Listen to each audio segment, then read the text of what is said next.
Ce dimanche 18 juin, Alessandra Sublet était l'invitée de Steven Bellery dans l'émission Laissez-vous tenter sur RTL.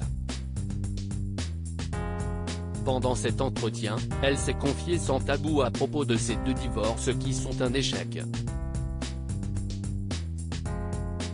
Pendant plusieurs années, Alessandra Sublet a été une des plus grandes animatrices de la télévision.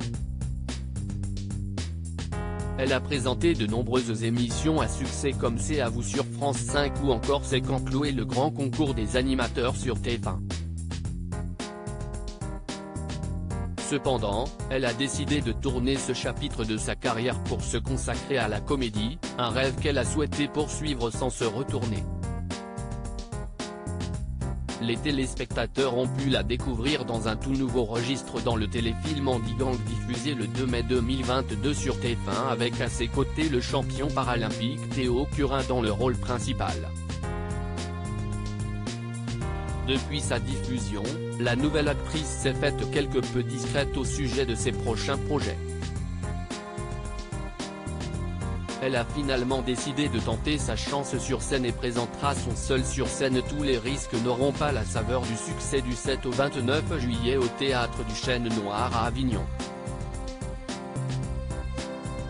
Si est-il un échec aux yeux de la société, Alessandra Sublet se confie à propos de ses 2 divorces ce dimanche 18 juin. Alessandra Sublet était l'invitée de Steven Bellery dans l'émission Laissez-vous tenter sur RTL. Pendant leur entretien, la comédienne est revenue cash sur ses 2 divorces, le premier en 2009 après un an de mariage et le second en 2020 avec Clément Miseré, le père de ses 2 enfants Charlie et Alphonse. Dans ma vie personnelle, j'ai divorcé 2 fois.